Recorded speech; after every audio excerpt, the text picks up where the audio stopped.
To your program, Legend of Our Time on GBC 24. My name is Gifty Eji. Today we are hosting a man who for almost all his working life literally breathed and ate broadcasting. He did broadcasting at a time when there were only one each of radio and television in the country. Those were the days when broadcasting was the monopoly of the Ghana Broadcasting Corporation. I'll take a break, and when I come back, I introduce my guest for today. Them say me no fit jump. Them say you no fit jump. Them say we no fit jump. Them say you no fit jump. Them say we no. Guest for today is Ambassador David Anaglate. Hello, sir. Thank you so much for honoring our invitation. Thank you too for honoring me. Yeah, I'm flattered. Oh, you're so grateful. I'm humbled at the same time. Oh, thank you so much. Yeah. And let me say that Mr. Anaglate is a former DG of GBC. Well, first of all, tell us, which part of this country do you come from, and what's so special about that your village? I come from the Keta municipality. Okay, Volta region. Specifically, Anyako.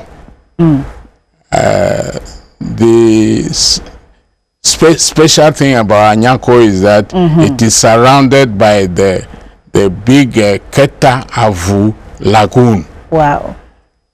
And there is only one road leading from Abo to the town.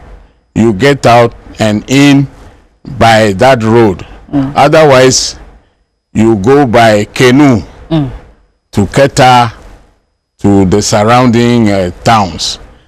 In my childhood, we didn't have that road, so we were going by canoe to Keta, to write examinations, common entrance, to buy books, everything.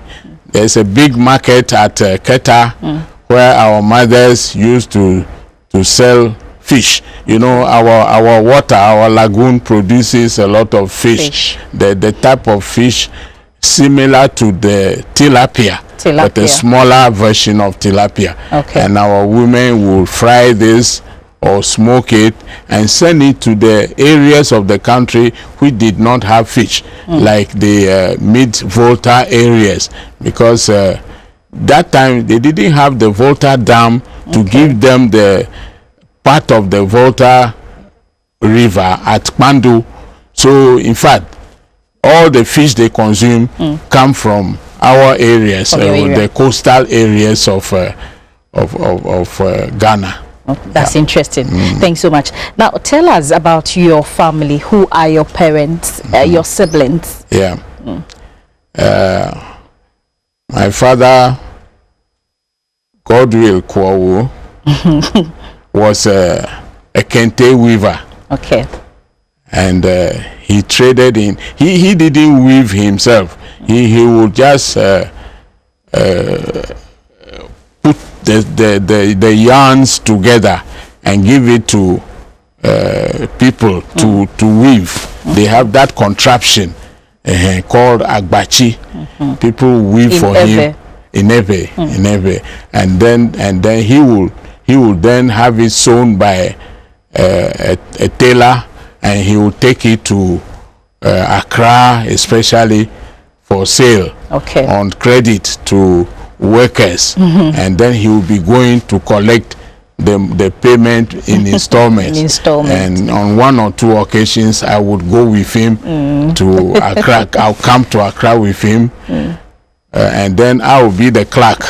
I will be writing the names and the names of the people. And then my father, one strange thing is that my father will not give me the names of his creditors. He will say, watchman, the watchman Nkure Keto, in other words, the watchman with one eye. Or carpenter Atagogle, a carpenter with a crooked leg. And I would write all these things in a big notebook. Okay. And I was telling my father, if one day the children of these people saw this notebook and they see the way you describe them, we shall all be in trouble.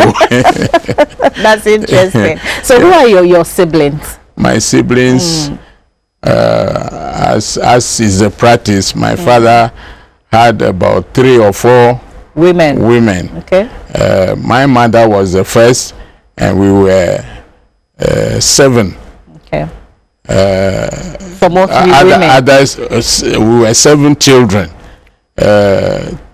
2 girls and 5 boys.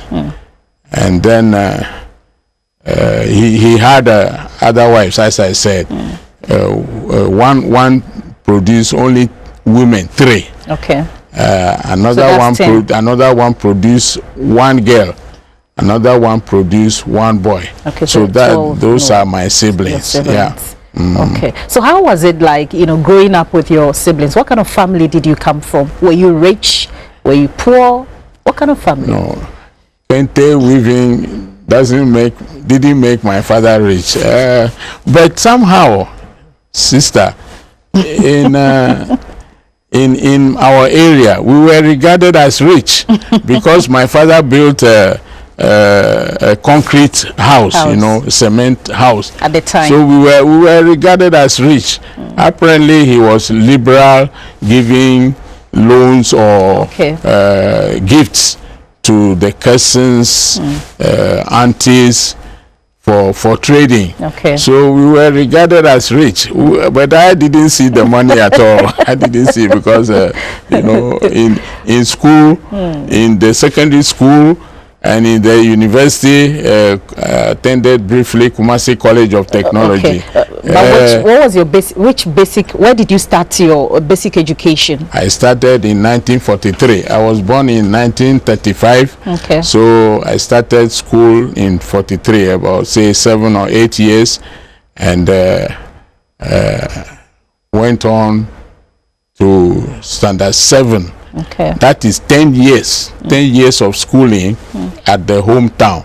Finished in 1952, and then went on to secondary school, which is GSTS, Ghana Secondary Technical School. Region. Yeah, and there's a story to that. You can feel free. You can tell us. I can tell you. Right. This is where this program is a bit delicate because I'll be talking about myself. I'll be talking about my early years in school. When I went to school in 1943, infant class 1, I was precocious. The seniors would take me to senior school, put me on the teacher's table during break. Okay. And the whole school fire mental arithmetic questions at me. Why? And I will answer without knowing how I got the answer. Wow. And then the whole school will be clapping. Will be amazed. Yes, will be amazed. So that was how my schooling started.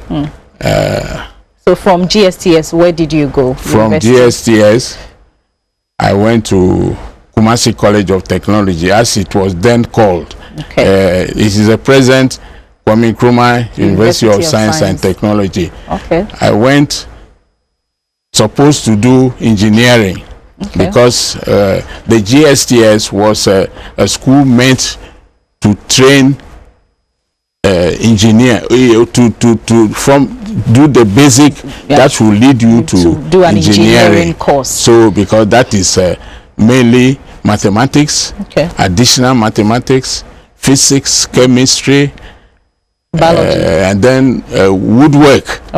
Because formerly it was just a technical school, so they didn't want to take off the practical aspect. So woodwork and technical drawing.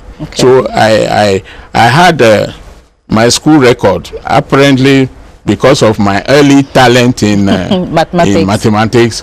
I had A1 in mathematics, A1 in additional maths, A1 in physics, A1 in chemistry, A1 in English, and French. French was introduced, and I embraced it fully because I was having second thoughts as to whether I can be an engineer or not. Okay. Because one teacher back in the elementary school had introduced me to Latin Language. Latin algebra, Okay. and those things that you learn in secondary school, but they are what you call the humanities, Okay. not the technological aspect. So even when I was going to GSTS, this teacher came to my parents and said, David is not suited for engineering. But I had, the same year I had passed, I got a scholarship for Accra Academy, where I would have pursued whatever I wanted as a lawyer or the humanities. But my parents didn't want me to go because they chose GSTS because that was full scholarship with boarding facilities. Okay. Whereas Accra Academy didn't have boarding facilities. Okay. So they chose that one, which tied me down to an engineering career. Okay. But when I got the chance, I studied subjects like French at A level. When I was in Kumasi College of Technology, studying to become an engineer, the course we were doing was called pre-engineering. Okay. Pure mathematics, applied mathematics, physics. I studied that all right. I got my credits all right. But I was at the same time thinking that I will not do engineering. So I started improving my grades in French. Okay. So I studied by correspondence for A level in French. I started by correspondence for A level in English literature and Latin. So as soon as I finished tech, I passed the exam all right to continue engineering. I did only 2 years, but I said that I will not be a good engineer since my heart was not in it. I felt that if I become a civil engineer, since my heart was not in it, I may build a bridge and the bridge could collapse. So the same year that I finished my A levels in maths physics, I was ready to write A levels in English literature, French at A level, and Latin. So which you learned on your own? On my own. Okay. While studying the official mathematics subjects. So and you passed all of them? I passed all of them. By January, I wrote the GCE A level in English, French, and Latin. So that's how I changed course. I joke that I ran away from engineering to branch into the languages. So what was your secret? Because for you to learn the conventional subjects, the engineering subject, and then on your own you learned the languages, what was your secret? How did you make it?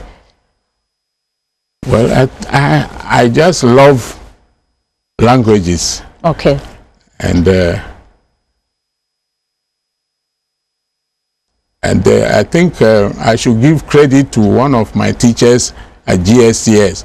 When French language was introduced, he made it so interesting. He will take us to cinema houses to watch films in French. In French. And so some of us who love the language, me, you know, I was looking for a way to do my humanities. Because that's my first love.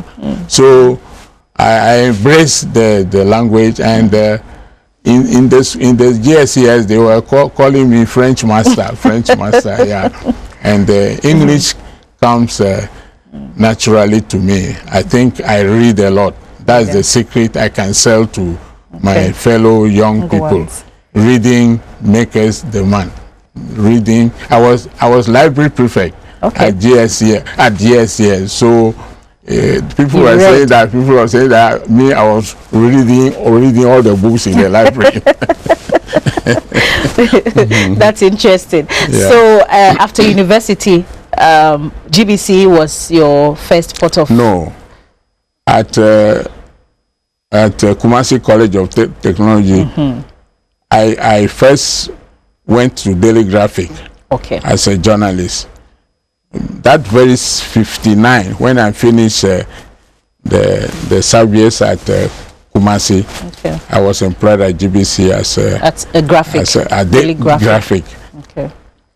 I stayed there for less than a year because, you know, interestingly, I had lost my father at that tender age of about 24 or so.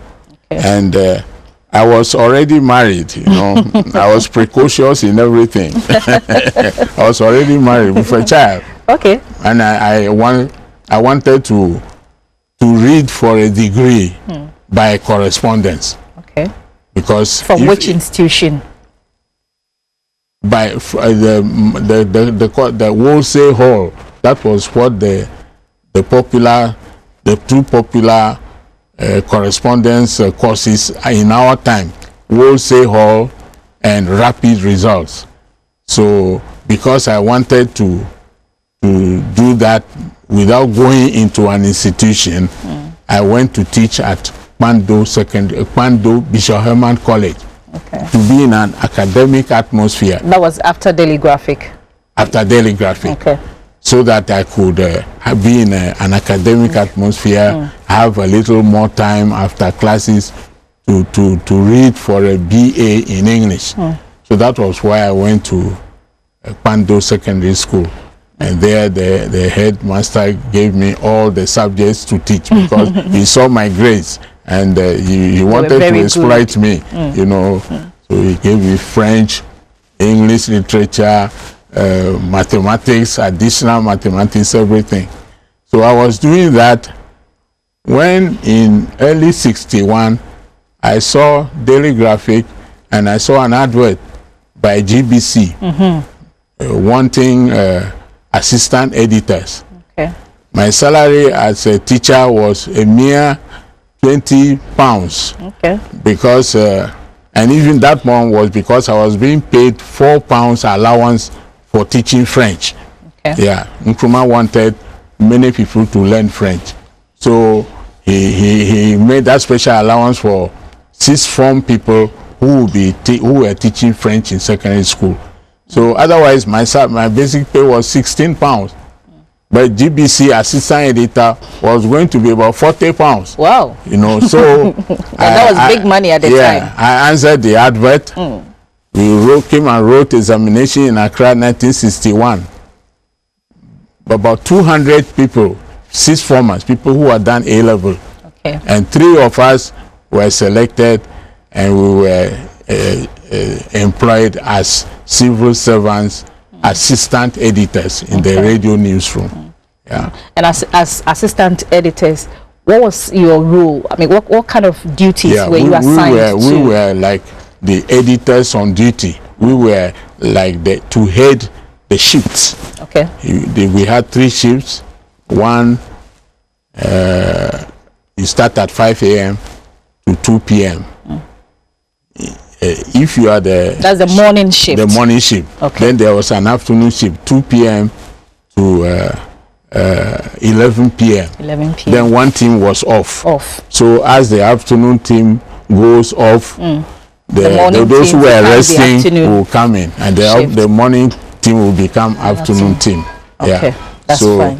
So that was the scheme. And when I entered GBC, I want to do some preaching here. It's good to have supervisors who are watching their staff and seeing how well or how badly they are doing, performing, and to encourage them, you know. Otherwise, so that when you can reward the hard-working ones, staff, you know, over the lazy ones. What is happening in some places is that they just do mass promotion. Okay. If you do mass promotion, then there's no motivation for people to work hard. In some places, when people are promoted on basis of merit, then those who are not working hard will say, Mikeleba, I came with him. Okay. Or Mbabieche. No. But I had very good supervisors in GBC.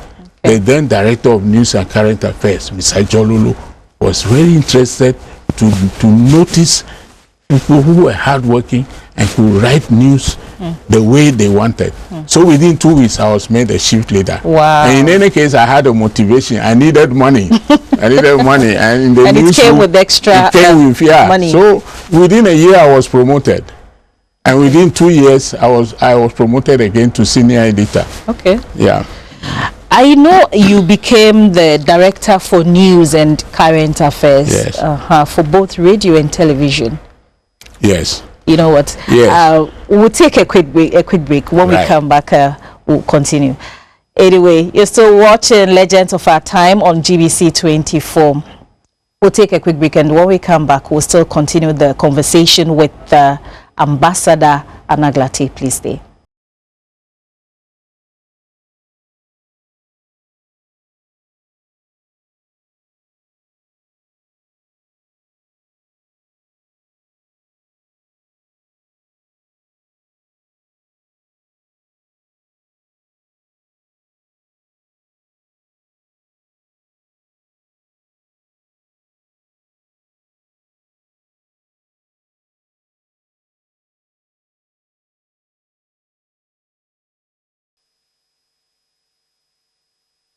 Welcome back. You're still watching Legends of Our Time on GBC 24. My name is Gifty Eji, and my guest today is Ambassador David Anaglate, and let me say he's a former Director General of GBC.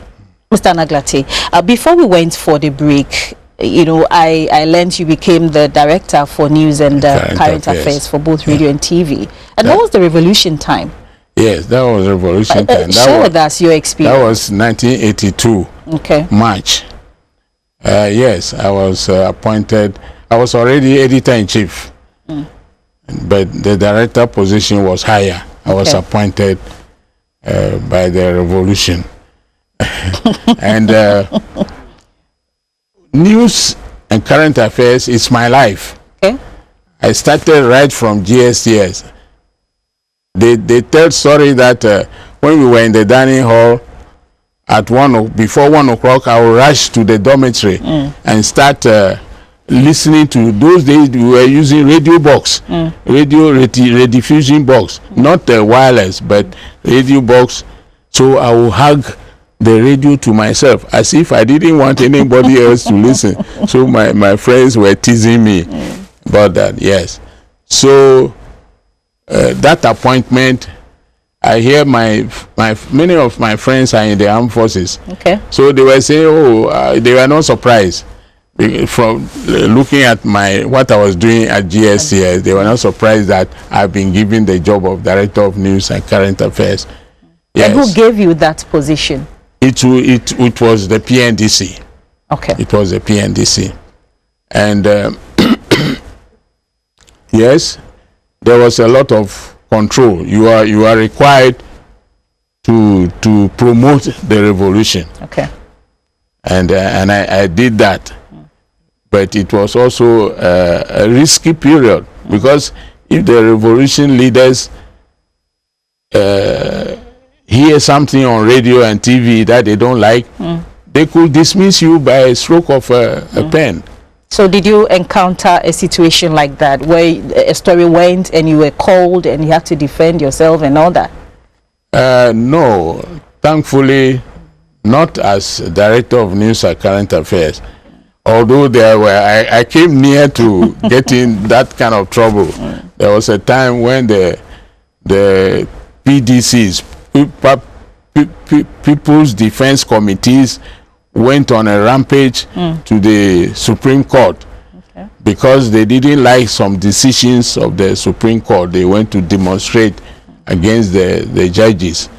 And I'm a bit of a revolutionary myself. And I broadcast it as if, and the leadership of the revolution felt that by my broadcasting it, I was encouraging those to do that sort of thing again, and they were angry with me. But fortunately, I had friends within the fort who pleaded for me, so I avoided being punished. Yeah, but it came later when I was Director General. Director General in '95, and then there was something, and then I was asked to go on leave for about. Well, fortunately, within 2 weeks, the president, President Rawlings, he had traveled. So when he came and he was told what happened, of course he was angry with me over something. When he was told what happened, he recalled me back to post immediately, because I hear even the party, the NDC, who rebuked him because they said that I was very loyal to the revolution, and that I was not the person he should treat that way. Were you that close with him, the former president? I was close. I was quite close. He used to call me chief. He appreciated me a lot because I used to write commentaries to promote his ideas. Regime. That was why I took to him. I took to the revolution because his principles of accountability and anti-corruption crusade won my heart. Wow. Because that's the type of governance I have been praying for all my life. So when he came, I took to him like fish takes to water. Well, I have heard people describing radio during the period of the revolution as government by radio. Tell us more. I would agree to a great extent. Yes, it was a delicate period. The revolution could fail or succeed depending on what the media puts out about the revolution. Although, if you look at the PNDC proclamation decree, it allows for media freedom to the extent that you follow the truth, and you give some coverage to opposite views. But I agree that we were closely watched because they would not like radio to do anything that will subvert the revolution. So we were walking a tightrope. And I learned people religiously listened to the news at 1 on radio. Oh, that started even before the revolution. In Kwame Nkrumah time, I was still in the newsroom. Kwame Nkrumah, the heydays were around 1962 up to 66 when Kwame was overthrown. And virtually we had to drive to Flagstaff House, which was the seat of government, to have the news bulletin approved. Wow. Why? That was how I got my first car, because the company that sold Peugeots, I had to explain that I needed the car because I had to drive to Flagstaff House to have the news approved before I bring it back to be read on the air. So that was how I got my first car in 1965. Wow. Sometimes the head of publicity, Mr. Edufu, will drive from Flagstaff House to newsroom at 1 o'clock. Or his officers, one or being another, they will come and look at the bulletin, the news bulletin, before it is put on air.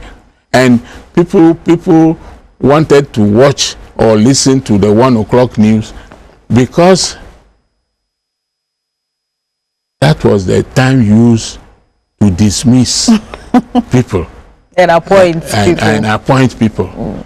So I hear people will not eat their lunch until after they had listened to news and they know they are safe before they will eat their lunch. It was that terrible. Wow. It was that terrible. But do you think that system was okay? I said that system, that kind monitoring system where you have to go for approval from the Flagstaff House, was it okay at the time? No, it was not. It was not. It was not. I believe in media pluralism. Yeah, pluralism. Although some people will not agree, because I was part of the system of control. But I believe that the newspaper or the radio news should be a marketplace for all views. Okay. And I don't believe in this control, because it makes the journalist so tense that he will make mistakes.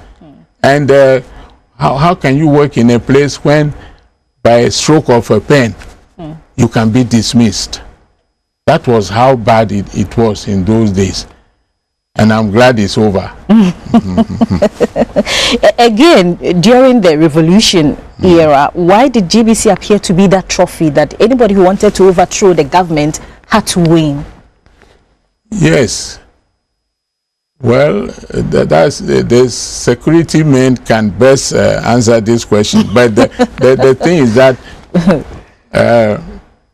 when a group of soldiers succeed in entering GBC and then making an announcement that the government has been overthrown, others in the military may not know how much support that group has.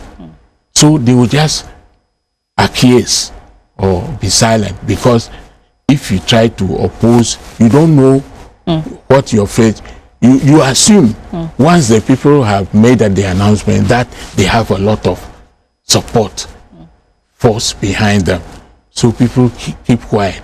That was why they were those coup d'etats using GBC, using GBC. If, as we have now, we have multiplicity of radio stations, I don't think they will succeed so easily. Exactly. Because if you take over GBC, you haven't taken over what? Joy FM, you haven't taken over Radio We have Gold. hundreds now, Yeah. a lot of them So in the system. because of the multiplicity, that sort of thing cannot happen again. I'm talking high security now.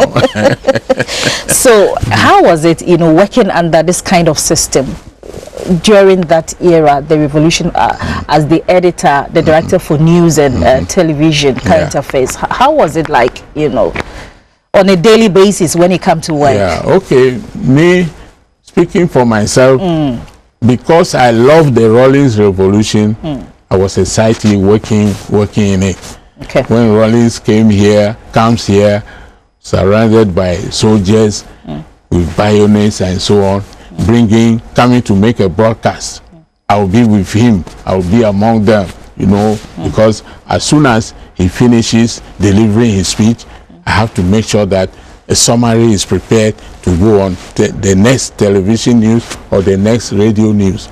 So I wasn't afraid of the bayonets. I was working. I was excited during that period. But I also know that a revolution can hurt its sons, and daughters. I was a member, but as I told you, I was nearly a victim of the revolution in 1995. What happened? That was when I was sent on indefinite leave. Okay. Yeah, but quickly restored. Okay.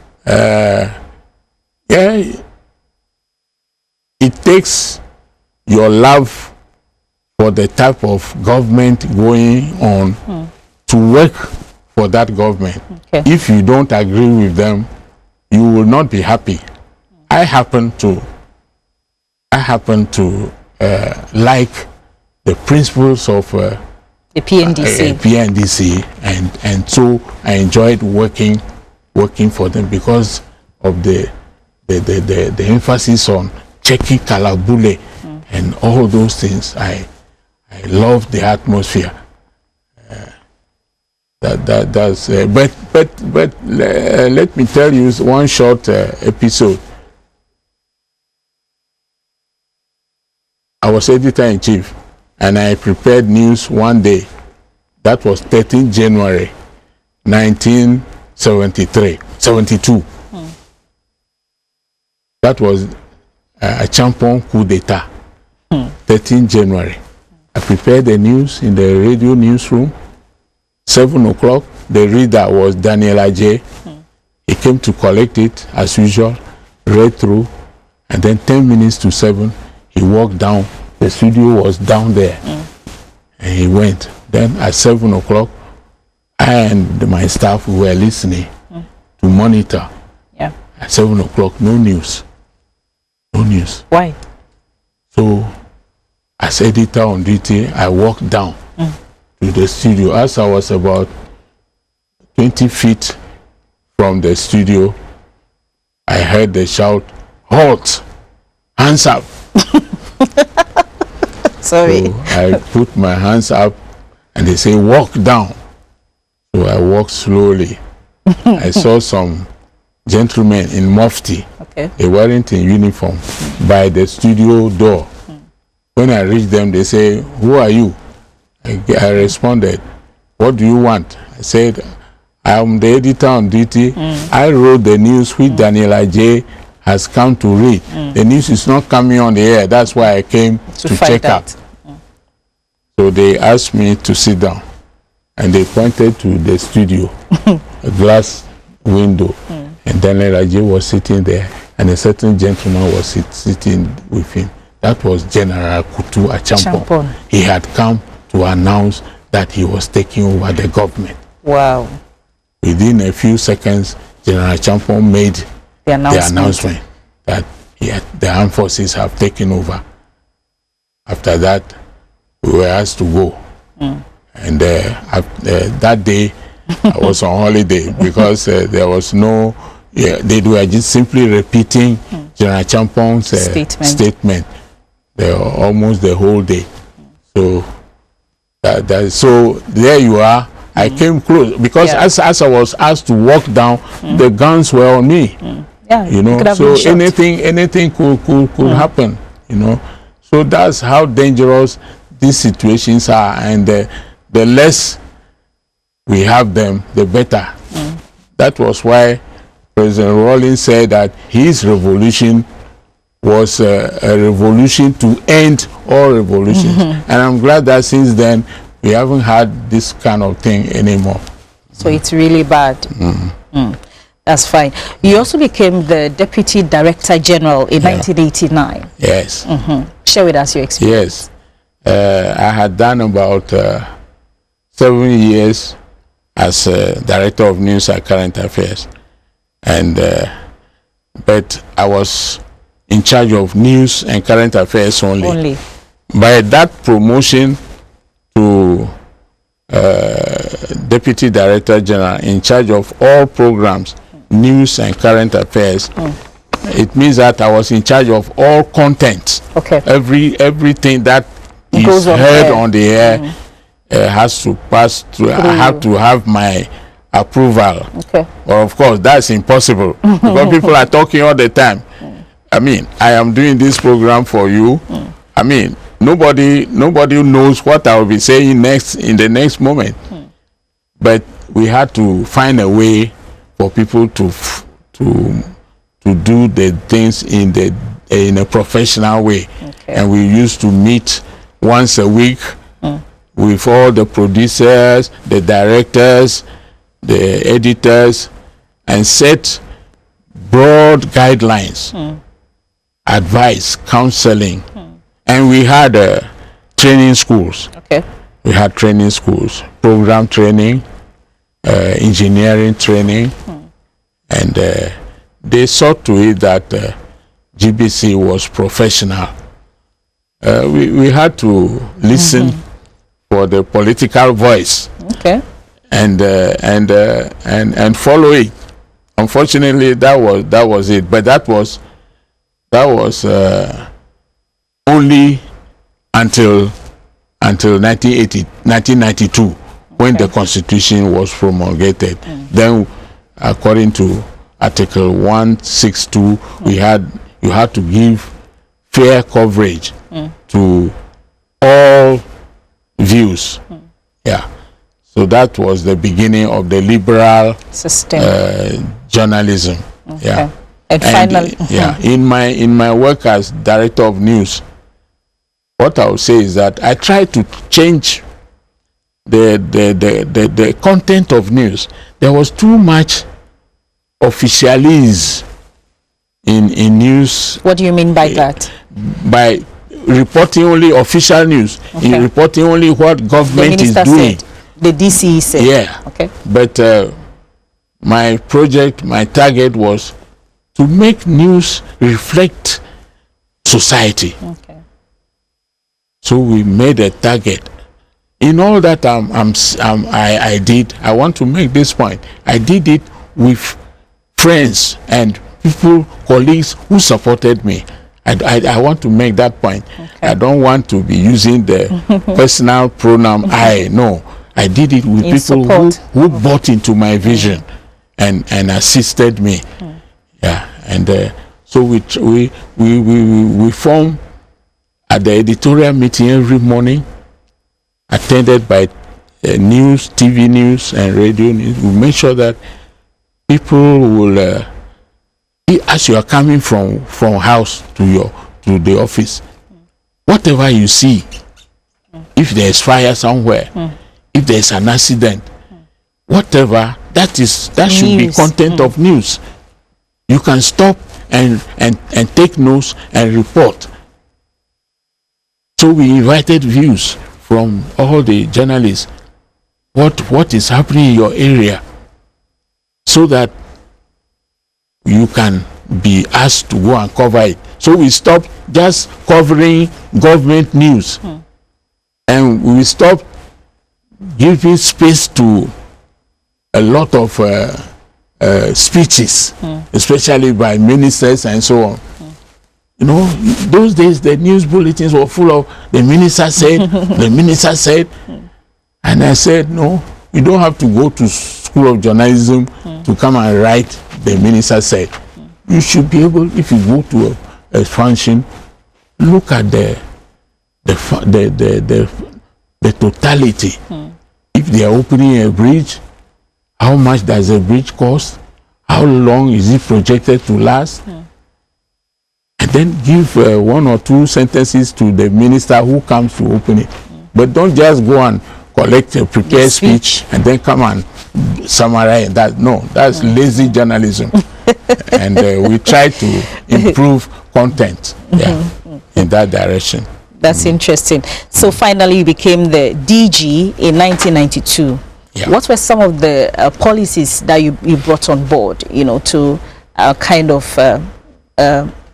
project GBC or? Yeah. As we had in the radio newsroom, we also have the Tuesday meeting for directors, producers to meet and set parameters for the work. That's content. I'm talking about content. Okay. Yeah, and I think although we were in a liberal area, the constitution had come into force. Yet you are never sure. You see, if the politicians are angry with you, you never know what will happen. So we try to follow government policy as much, because I think we are a state broadcaster, and we must promote the aims, those that we consider good. Okay. You know, of course, from that time, from the time I became Director General, you also had the chance. You also had to obey the injunction of the Constitution that you should give fair coverage. To all sides of an issue, and we were doing that. At one time, the opposition party, the NPP, felt that we were not doing it enough. We were not being fair enough. So they took me to court. They took me to court, and they won, because they said we should give equal coverage. Whereas we said we should give fair coverage. Because if you say equal, you know, let's take another break. When we come back, then you explain the fair and equal. Anyway, just joined us. You're watching Legends of Our Time on GBC 24. We'll take a quick break. When we come back, we'll continue with our conversation. Please don't.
Today we have one of our own in the studio, Ambassador David Anaglate, a former DG of GBC.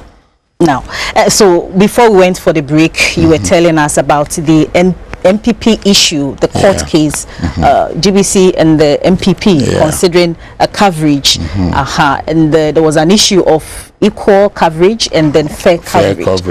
What's the difference? Yeah, well, GBC position at the court was that we will give fair coverage, and the MPP's position was that we should give equal coverage. Incidentally, I met the now president, His Excellency Akufo-Addo, in court as a lawyer for the MPP. And he told me, he shook my hand and told me that they will beat me. I mean, they will win the case, you know. I say we'll win, but the MPP won.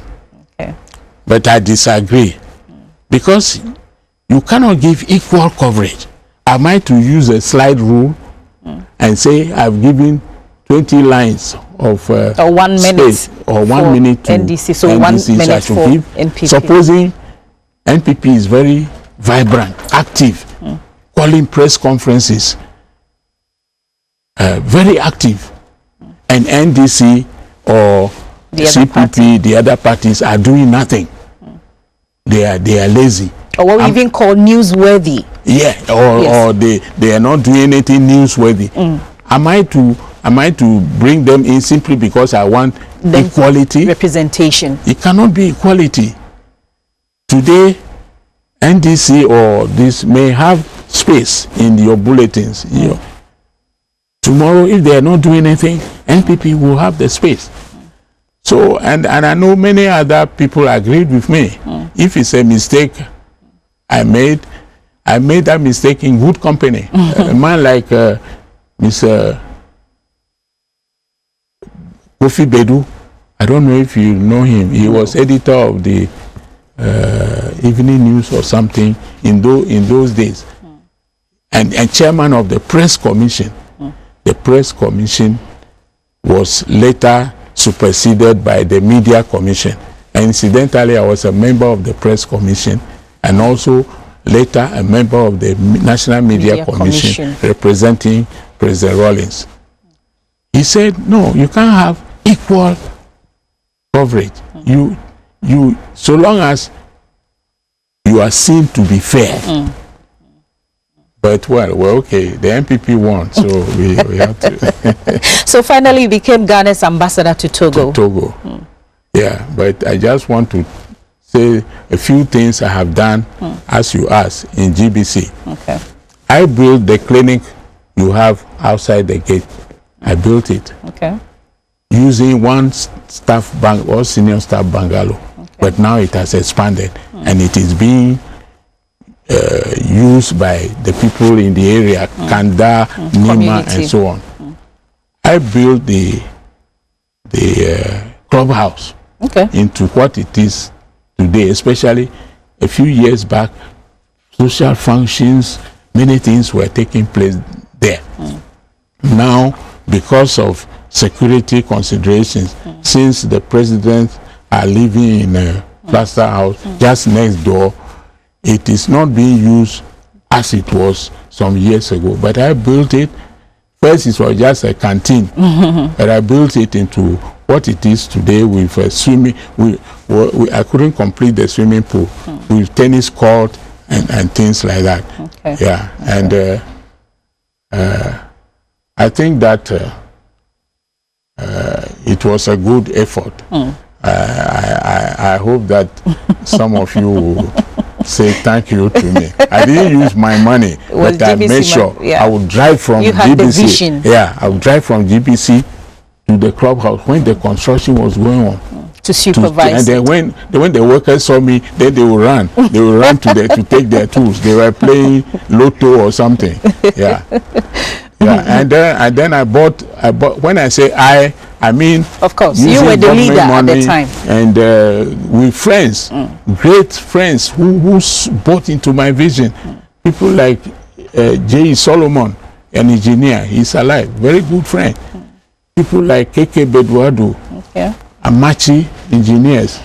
I mean, there were people, I think they were too lazy to work at my pace. Your pace. That is one fault in me, I have to admit. This program is a program for the living. So we can exactly say tell your story. You can tell your story. What your fault also. It's only when a person dies that you don't say anything bad about him. The Latin people say de mortis mihi nisi bonum dicere.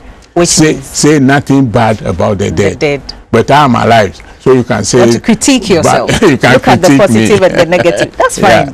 That's fine. Yeah. So finally, became the ambassador to Togo. To Togo, yes.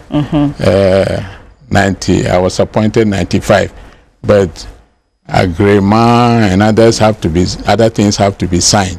So I finally went there in January 96. Okay. And. For how long did you stay there? I stayed there for 5 years. Okay. For 5 years. And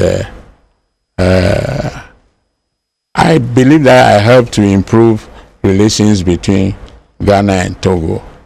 Okay. I think we have some of your pictures rolling. Yes. Okay. Yes. Okay. When I was presenting papers, I think, my credentials to the president, that was when I was arriving. Okay. I had to inspect the guard of honor, you know. Okay. Okay. That's beautiful. And some parties, yeah. And President Yadema, the late, that's the father of the present for Nyansingbe. He took a friendly attitude to me. Okay. He was very fond of me, and his ministers will see me and say, "Why, Ambassador? What charm have you?" Is that the presidency? The picture we have on the screen? Presidency, yeah. Okay. We were holding some glasses. Yeah. Drinking wine? Yes. Having a good time. Having a good time. Yeah. I think partly the President Adema, taking a liking to me was because I spoke French. Okay. I hear that if you go to him, he doesn't speak English. Okay. If you go to him and you are speaking English, you will be annoyed. Okay. So maybe that's part of it, and I think that And which one is this? This when I went there, a new embassy building had been constructed. Okay.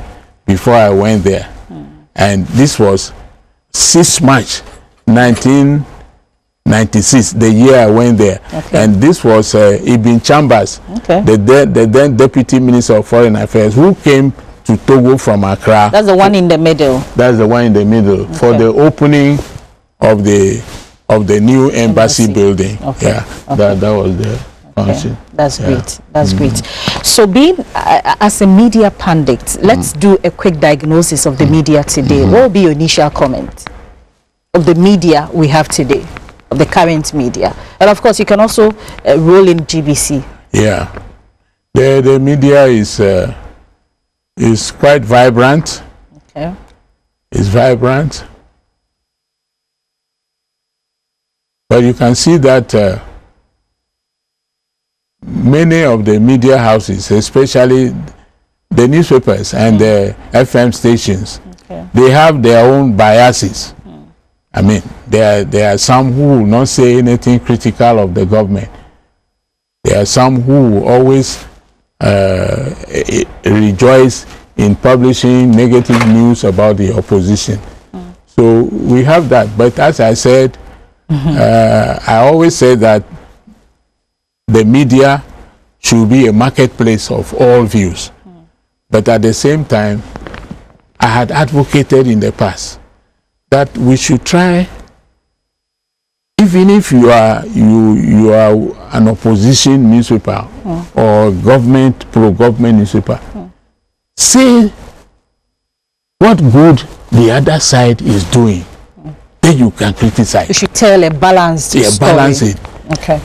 The other side has done this, you report it, but you still think they should do more.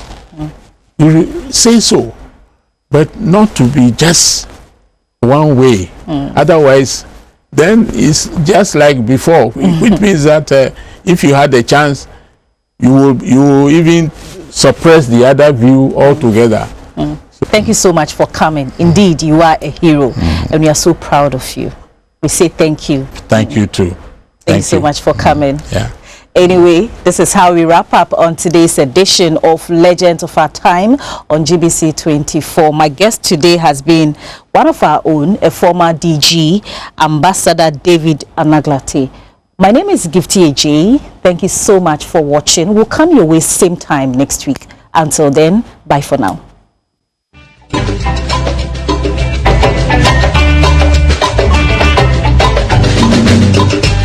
Bring me baby, I'm Ghana.